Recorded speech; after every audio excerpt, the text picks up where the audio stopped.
This card's good enough to make you win an event, yet nobody knows about it.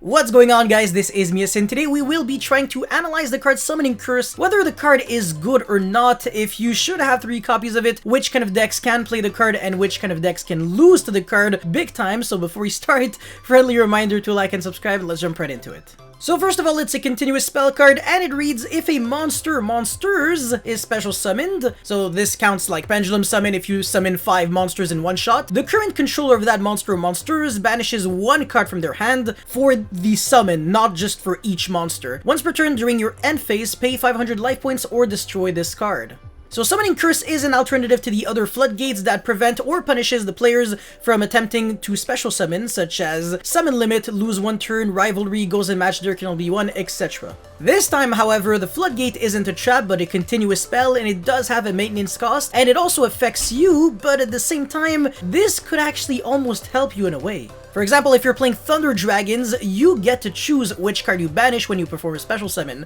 So if your hand is actually quite weak, just by special summoning once, you get to trigger Summoning Curse, banish, let's say, Thunder Dragon Roar or Dark, and either get your engine started or have it play for next turn, which is something that you might have not been able to do if the Floodgate you were playing was something completely different. Also, the fact that it's a continuous spell and not a trap card is randomly convenient at beating cards like Red Reboot, Denko Sekka, Jinzo, if people still play the card, and the list goes on.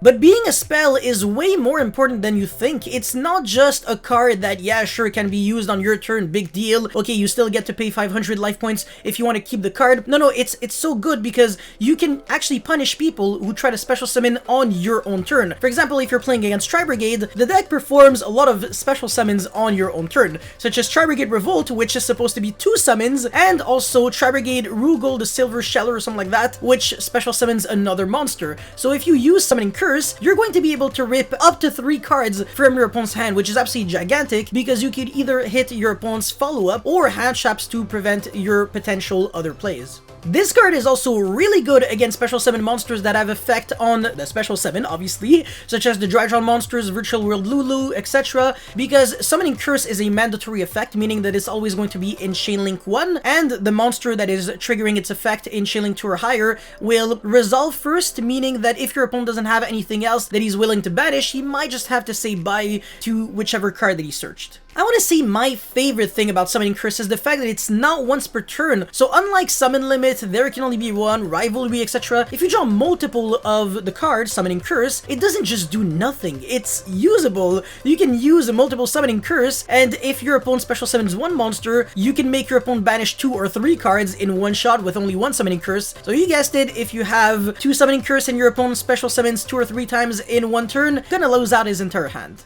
Now for the weaknesses of the card, it's pretty obvious. I mean, the player actually does get to choose which card he wants to banish, so if your opponent doesn't need like the majority of the cards in the hand and only needs like the specific card that he's trying to search, it's not like Dark Law, which banishes at random, or something like you get to choose like the opponent of whichever monster, well, player tried to special summon chooses. No, it's actually the player who performed the special summon. It's a good and a bad thing because if you're playing the card yourself, you have a bit more freedom, but at the same time it does give freedom to your opponent, which could be unfortunate, but at the same time, not every deck has the luxury of being able to set a bunch of spells and traps and then full comboing, special summoning like 15 times. You're still never going to be able to really get full advantage of a full hand, and if you're playing with 4 less cards in your hand to try to break boards, it's going to be borderline impossible. And the maintenance cost of 500 life points, I don't really consider it that bad. It's obviously really bad in Game 3 in time, but apart from that, I mean, you're not really going to feel as drained as if you use something like Imperial Order, because for that you would need to pay 700 life points during each player's standby phase, and Summoning Curse is only 500 life points on your own end phase. It really could be worse. But yeah, if you're playing a control deck that doesn't really need to special summon or can set a lot of cards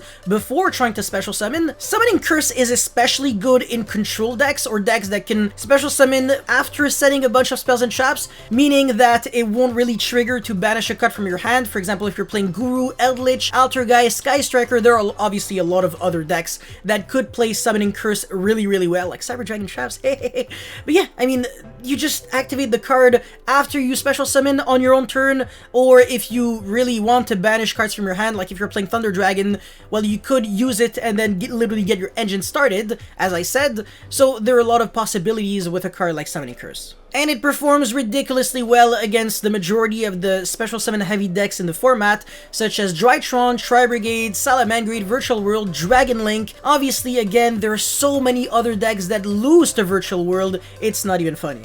Like, basically any deck that has the special summon and can't really afford to set a bunch of spells and traps is just destined to cry against the card, and that includes meta and rogue decks. Overall, I think just because the card is so insanely cheap and doesn't really have too many printings, every single player out there should own 3 copies of Summoning Curse. If you don't already have your 3 Summoning Curse, make sure you buy them now. I am not sponsored by anyone to see this, and I only own 1 copy of Summoning Curse myself, because as literally everyone in the entire world knows, I don't really have a Yu-Gi-Oh collection, and I don't really own a lot of Yu-Gi-Oh cards. I think my collection is only worth like 1,000, but nothing too exciting there. But yeah, that's pretty much all I had to say for this review on Summoning Curse. Really hope you guys were able to learn a thing or two and enjoy. Make sure you leave a like, comment, and subscribe, and I'll see you guys next time. Peace.